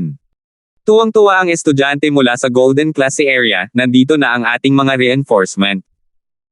Patayin natin ang mga walang kwentang assassin na ito. Sa simula, ang kanilang pormasayon ay pinipigilan pa rin ng Hidden Death Sect, ngunit sa pagdating ni Terence, ang biglaang pagsiklab ng kapangyarihan ay lalong nagpatibay sa pormasayon. Lahat ay nasa sabik at nagpursigi laban sa mga mamamatay tao mula sa Hidden Death Sect. Medyo hindi komportable ang dating mukha ni Tobian. Kung patay na si Terence, mas masaya sana siya. Terence. Duwag kang daga, palihim ka talagang inatake. Agad na nakilala ng vice leader si Terence, buhay pa ang bata. Sa simula, nasa magandang sitwasyon pa rin ang Hidden Death Sect. Gayunpaman, dahil sa pagkawala ng 2 tao, agad na lumala ang sitwasyon. Ang kanilang planong makatakas sa lalong madaling panahon ay maaaring tuluyang masira. Problema na ngayon kung makakaalis siya o hindi. Ha! Inakusahan talaga ako ng mga tao mula sa Hidden Death Sect na tinambangan sila. Nakakatawa talaga. Baka iniisip mo na kinopya ko ang mga pamamaraan ng Hidden Death Sect mo at handa kang humingi sa akin ng bayad sa copyright. Ngumisi si Terence habang pinalipad ang isang mamamatay tao gamit ang isa palad. Ilang beses mo na ba akong tinambangan ng Hidden Death Sect? May nasabi ba ako? Nawala ng malay ang vice leader, nagsasabi ng totoo si Terence, ano pa nga ba ang masasabi niya? Sino ang gumawa ng patakaran na ang mga mamamatay tao lang ang maaaring palihim na sumugod at ang iba ay hindi? Wala kang sasabihin. Malamig na itinaas ni Terence ang kanyang kamay at pinatay ang 2 pang mamamatay tao na parang naghihiwa ng mga gulay. Pagkatapos ay hinarap niya ang pinuno ng bise. Nagkaroon ng masamang kutob ang Deputy Sect Master at dali-daling ginamit ang isang Rift Stage Defensive Talisman. Ang hugis dragon na killing intent ng 5 elemento ay tumama sa defensive layer, ngunit nagdulot lamang ito ng bahagyang alon at pagkatapos ay nawala ng walang bakas. Paf! Ang galing mo talaga. Ako lang ang kaharap mo, na nasa Xuansheng stage, at gumagamit ka ng Rift Stage Defensive Talisman. Gusto mo bang ipagmalaki ang kayamanan mo sa akin? Muntik nang humagalpak ng tawa si Terence nang palitan niya ang kanyang target at sinimulang atakihin ang iba pang mga assassin. Hindi ako naniniwala na lahat kayo ay may panlaban na talisman. Gayunpaman, ang ganitong uri ng anting-anting ay isang mataas na uri ng bagay na hindi makukuha kahit sa mistiko na lugar ng dagat. Paano ito nakakalat ng malawakan sa lugar ng dagat dilaw? Nagbigay siya ng maraming pagsisikap upang makuha ang mga bagay na mayroon ng Vice Sect Master. Lumalabas na maliban sa pinuno ng bise, wala nang ibang may pandepensang anting-anting. Maya-maya, napatay ni Terence at Tobian ang huling mamamatay tao at lumingon sa pinuno ng bise ng may ngiti. Patay na ang lahat ng tauhan mo. Hanggang kailan ka magtatago? Sa tingin mo ba ay kasing tatag ka ng bundok tay dahil lang hindi namin masisira ang depensa mo? Hindi alam ng pinuno ng sekta ng Vice kung ano si Tobian, pero alam niyang wala itong magandang maidudulot. Gusto lang niyang patayin si Terence. Terence, walang masama sa pagsasabi ng totoo, mayroon akong pormasayon para protektahan ako, maaari akong umalis kahit kailan ko gusto. Alam mo ba kung bakit kailangan kong manatili? Biglang tumawa ng mapang-uyam ang pinuno ng sekta ng Vice at dahan-daang ibinuka ang kanyang mga braso, hindi mo talaga iniisip na mapipigilan ako ng pangit na pormasayon ng labanan na ito, di ba? Kumurap si Terence. May dala ang pinuno ng sect leader ng Vice ng isang Rift Defensive Talisman, kaya maaari siyang umalis kung kailan niya gusto. Hindi naman mahirap. Pero dahil kaya naman niyang maglakad, bakit hindi niya ginawa iyon ng mas maaga? Malinaw na nagmamadali siyang umalis. Anong ibig mong sabihin na bakit? Iniisip ng matandang Panginoong ito na pagod ka ng mabuhay at gusto mo nang manatili rito para mamatay. Malamig na tumawa si Tobian, naiinis siya na ninakaw ni Terence ang atensyon niya, pero wala siyang magawa tungkol dito. Ang tanging nailabas niya lang ay ang galit sa vice leader, madali lang mamatay. Gusto kong tuparin ang mga kahilingan mo. Matandang walang hiya, huwag kang mainipin. Napatay ko na si Terence, kaya ikaw ang susunod. Hindi mo kailangang magmadali sa iyong kamatayan. Sumulyap ang vice leader kay Tobian ng may paghamak, at unti-unting lumalakas ang kanyang aura. Handa ka na ba? Kung mayroon kang huling mga salita, sabihin mo agad. Kapag dumating na ang Panginoong ito, hindi ka na magkakaroon ng pagkakataong magsalita. Yugto ng pagkabuo ng mundo. Lumalakas pa ito noon. Paano nangyari iyon? Napangiwi ang mga mag-aaral ni Terence, pwede mo na bang baliwalain ang pang-aapi? Ang Hidden Death Sect ay orihinal na mayroong isang sikretong pamamaraan na kayang supulan ang lakas ng Secret Realm hanggang sa Mountain Opening Stage. Hindi niya inaasahan na aabot ito sa Earth Opening Stage. Sa katunayan, ang Earth Opening Stage ay hindi pa tapos dahil ang aura ng Deputy Sect Leader ay mabilis pa ring tumataas. Ha. Kapag nakabawi na ako ng lakas, ang pagpatay sa iyo ay magiging kasing dali lang ng pagkatay ng mga manok at aso. Para ka lang mga langgam, kaya hindi pa huli ang lahat para lumuhad at magmakaawa ng awa ngayon. Mayabang na tumawa ang assistant leader at bigla na lang sumulpot sa harap ni Terence, sisimulan ko sa iyo, batang pilya. Lumuhod ka. Kung handa kang lumuhod, lumuhod ka. Walang pakialam na umiwas si Terence, nag-iwan ng anino nang muling lumitaw mga 12 metro ang layo. 6,929. Tatlong pagpapakita ng dragon na nasa ulap.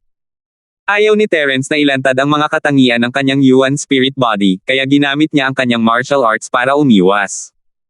Gayunpaman, hindi niya maintindihan kung bakit biglang tumigil sa pagtakbo ang pinuno ng sect vice at determinadong pumatay. Hindi ba siya natatakot na habulin siya ng blood spirit na demonic flower seed? Kumunat ang noo ni Terence, nag-iwan ng pangalawang imahe.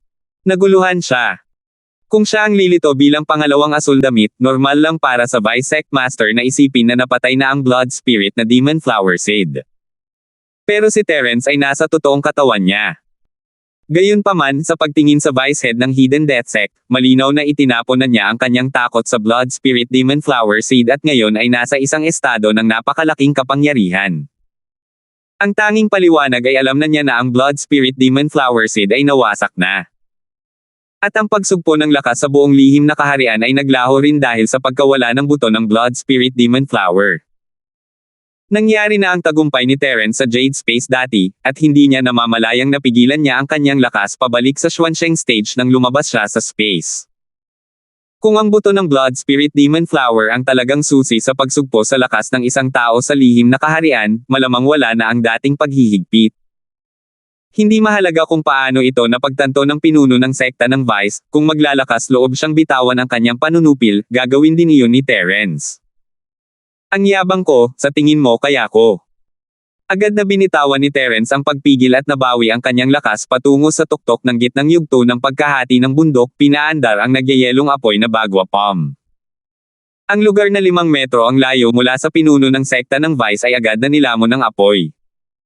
Magaling na bata, talagang naglakas loob ka bang ipakita ang lakas mo? Minaliit kita. Bahagyang natigilan ang pinuno ng sekta ng Vice, sa kasamaang palad, paano kung nakabalik ka na sa yugto ng iyong pagbubukas ng bundok? Kapag ang isang langgam ay naging linta, nakatakda rin itong tapakan hanggang mamatay. Ang yugto ng paghahati ng dagat.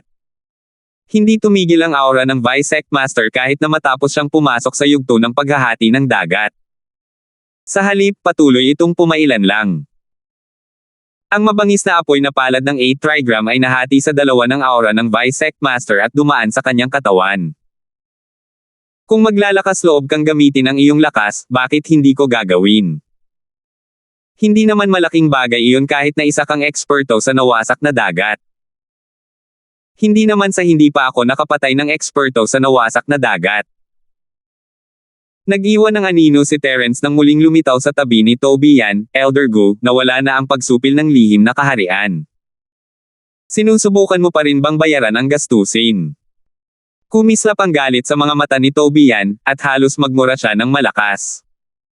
Si Terence, ang batang walang hiya na ito, ay tinatrato siyang parang isang tulisan. Kalokohan talaga to. Gayunpaman, si Tobian ay 70 hanggang 80% kumbinsido na nabigo ang pagsugpo.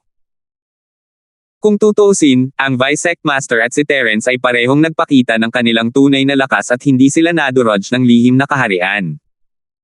Bakit biglang nawala ang panunupil? Bigyan mo ng dahilan ang matandang ito. Tanong ni Tobian sa malalim na boses at maingat na inilabas ang kanyang lakas, kung hindi mo ipapaliwanag ng malinaw, hindi kikilos ang matandang Panginoong ito. Kung hindi ka kikilos, hihintayin mo pa bang patayin ka niya? Hindi mo ba narinig ang sinabi niya? Malamig na tanong ni Terence, ikaw ang susunod na patayin ko. Gusto mo bang siya ang unang pumatay sa akin? Ang talas ng mga mata mo, naunawaan mo agad ang iniisip ko. Ganun ba kaolata ang ekspresyon ng matandang ito?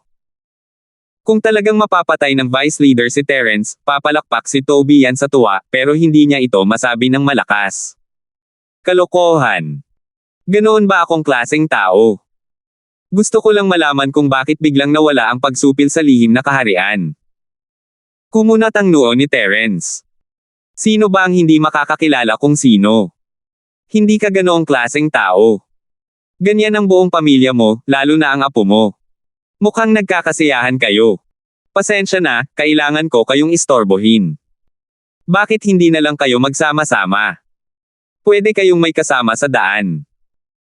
Sinira na ng Vice Leader ang 5 sa mga imahe ni Terence, pero hindi niya man lang mahawakan ang damit ni Terence. Galit na siya, at hindi niya maiwasang magalit nang makita silang dalawa na nagtatawanan. Sa isang iglap, lumitaw siya sa harap ni Tobian at Terence. Hinampis ng Vice Leader ang magkabilang palad niya, balak patayin sina Terence at Tobian sa isang galaw lang. Kamatayan ang hinahanap mo. Sa tingin mo ba talaga ay matandang multo ako kung hindi ko ipapakita ang aking kapangyarihan? Tinitigan ng masama ni Tobian si Terence. Hindi na niya kayang makipagtalo pa kay Terence. Binura niya ang kanyang lakas at itinaas ang kanyang kamay para salubungin ang palad ng Vice Leader. Pero ano ang ginagawa ng matandang lalaking ito? Hinawakan lang niya ang palad mula sa kanyang tagiliran at hindi pinansin ang kay Terence. Para sa kanya, maganda sana kung mapapatay ng pinuno ng sekta ng bise si Terence. Sige, bibigyan ko kayong dalawa ng pagkakataong magkaroon ng patas na tunggalian. Hindi ko kailanman ginusto na apihin ang mahihina gamit ang mga numero, kaya hindi ako makikialam sa inyong mga sama ng loob. Parang kidlat si Terence at umalis, handa nang manood ng palabas, nagbebenta ng nasa unahan, buto ng melon, mani, mineral water, beer, inumin, at instant noodles. Muntik nang sumabog sa galit si Tobian. Puno siya ng paghamak. Walang hiya. Matandang walang hiya, hindi ko inakalang ganito kahirap pakisamahan. Inaamin kong malakas ka, pero bakit hindi mo na lang isama ang mga kasama mo at umalis? Si Terence lang ang gusto ko, paano? Ang pinuno ng sekta ng Vice at si Tobian ay parehong umatras ng 3 hakbang matapos ang pagpapalitan ng suntok. Agad nilang nalaman na ang isa ay isang malakas na kalaban. Kung tayo ay maglalaban ng todo, matatalo lang tayo. Bakit isusugal ng isang master na tulad mo ang iyong buhay para sa isang tulad ni Terence? Naantig si Tobian. Malaki ang suporta niya sa isang taong nagtatangkang pumatay kay Terence. Gusto pa nga niyang tumulong. Gayunpaman, nag-aalala siya na ang kakayahan ni Terence na mabuhay ay napakalakas. Kung hindi niya ito mapapatay sa isang suntok lang, magiging lubhang mahirap ito sa bandang huli, kaya ang tanging magagawa niya ay pigilan ang nakakaakit na ideyang ito. Ano ka ba? Ang lakas ng loob mong makipagnegosasyon sa matandang lalaking ito. Paano naging ganito ka-arrogant ang isang hamak na mamamatay tao? Ngumisi si Tobian at itinago ang kanyang iniisip. Umiwas siya sa gilid at ginamit ang kanyang kasanayan sa pakikipaglaban upang atakihin ang pinuno ng bise, sugatan ng magkabilang panig. Mayroon ka bang kwalipikasyon para makipaglaban sa akin? Tandang to, hindi mo talaga alam ang buhay at kamatayan. Binigyan kita ng pagkakataon pero hindi mo alam kung paano ito pahalagahan. Kung gayon, huwag mo akong sisihin sa hindi pagiging magalang. Kumislap ang mga mata ng pinuno ng sekta ng bise sa matinding galit, at buong tapang niyang tinanggap ang hamon. Matandang utot ka, dapat matagal ka nang pumasok sa kabaong mo. Ituturing ko itong isang mabuting gawa ngayon at kukunin ko ng libre ang ulo mo. Sumigaw silang dalawa at nag-atake. Ang maningning na liwanag ng mga teknik sa pakikipaglaban ay nagliwanag at sumabog sa hindi mabilang na alon ng tunay na chi. Ang mga estudyante ni Profound ay gumugulong sa lupa na parang mga kalabasa, nagkalat sa lahat ng direksyon. Mabuti na lang at palihim silang inaalagaan ni Terence. Kung hindi, ang resulta ng dalawang mapangwasak na labanan ng mga masters ay sapat na upang patayin ang mga estudyanteng ito ni Profound. Kayong lahat, magtago kayo sa mas malayo. Huwag kayong lumapit. Inutusan ni Terence ang mga estudyante na lumayo sa kanya at nagpatuloy sa panunood ng palabas. Tunay ngang isang elder ng sekta sa bundok si Toby yan. Malakas nga ang kanyang lakas, ngunit hindi rin mahina ang Vice Sect Master. Hindi mahuhulaan ang kanyang mga teknik sa martial arts, at maliksi at parang multo ang kanyang mga galaw. Hindi naman siya mahina. Sa isang kisap mata, nagpalitan silang dalawa ng mahigit 100 galaw at naglaban hanggang sa tabla, ngunit walang nanalo. Kung tungkol naman sa espasyo sa paligid nila, nagsimulang mitaw ang mga bitek habang nag-aaway silang dalawa. Malapit nang mabasag ang mistikong kaharian na ito. Dahil nawasak ang buto ng Blood Spirit Demon Flower, natural na nawala ng mga patakaran ang lihim na kaharian.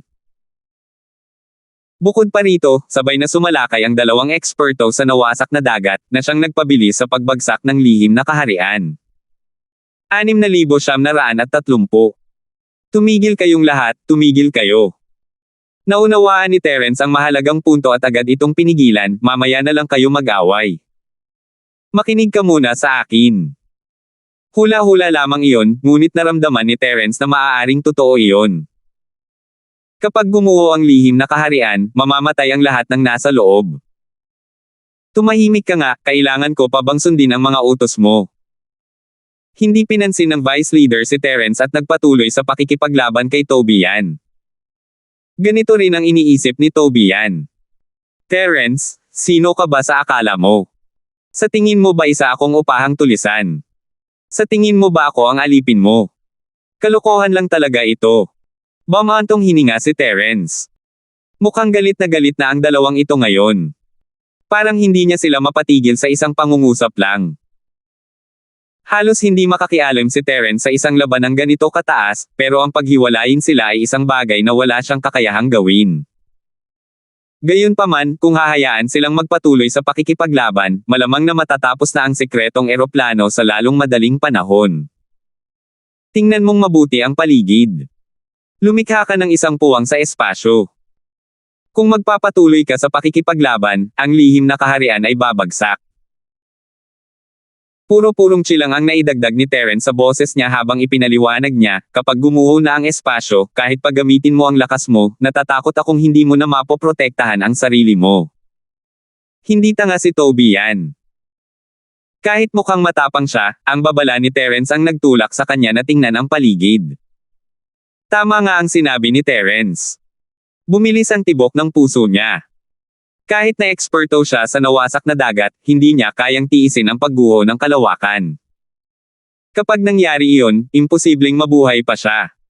Marahil isang eksperto lamang sa pagwasak ng langit ang magkakaroon ng pagkakataon. Kaya naman, kahit matigas ang ulo ni Toby yan, hindi pa sapat ang tagal ng kanyang buhay. Kaya naman, agad siyang naghanda para umatras mula sa labanan. Gayunpaman, hindi niya inaasahan na ang pinuno ng sekta ng Vice ay magbibingi-bingihan sa kanya at patuloy na hahabol sa kanya. Pareho silang makapangyarihan, kaya hindi makatakas si Toby yan kahit na gusto niya. Bamantong hininga si Terence. Ang Hidden Death Sect ay puno ng mga baliw na hinugasan ang utak. Ang pagpapakamatay at pagsira sa isa't isa ay isang bagay na nakasanayan na nila. Gayunpaman, wala na siyang ibang pagpipilian. Kung tutulungan niya si Toby yan, natural niyang masusupol ang pinuno ng sekta ng Vice, ngunit mapapabilis lamang nito ang pagguho ng espasyo. Kung hindi siya tutulong, hindi maaalis ni Toby yan ang pinuno ng sekta ng Vice. Hindi lang iyon, nag-aalala rin siya sa pagbagsak ng espasyo. Hindi siya nangahas na umatake at tanging depensa lang ang kaya niyang gawin. Dahil dito, nasa lubos siyang kawalan. Kung magpapatuloy ito, baka hindi na makatakas si Tobian sa labanan. Kayo, pumunta kayo dyan. Huwag kayong tumayo rito. Tumalikod si Terence at inutusan ang mga estudyante na umalis. Ligtas pa rin ang direksyong iyon sa ngayon dahil binabantayan ito ng maraming clone ni Terence. Siyempre, kung ang lihim na kaharian ay gumuho, pareho lang din ito sa lahat ng dako. Natulala na ang mga estudyante, at nang marinig ang mga sinabi ni Terence, agad silang tumakbo sa direksyong itinuro niya. Nang walang pabigat sa mga estudyanteng ito, nakausap ni Terence ang Vice Sect Master ng walang pag-aalala, Sektang Hidden Death, ayaw mo nang mabuhay pa at gusto mo pa ring makaladkad ng ilang tao pababa. Gayunpaman, dapat ay marami pa ring miyembro ng Sektang Hidden Death ang nasa sekretong kaharian, tama ba? Gusto mo bang ilibing lahat ng piling miyembro mo rito? Natigil ang pag-atake ng pinuno ng sekta ng Vice, natama ni Terence ang kanyang malambot na puso. Ang operasyong ito ng lihim na kaharian ay nakapagtipon ng mahigit 70% ng mga piling tao ng Hidden Death Sect. Kapag tuluyan na silang nalipol, bagamat hindi masasabing mawawala ang Hidden Death Sect, halos katumbas na ito ng pagiging baldado.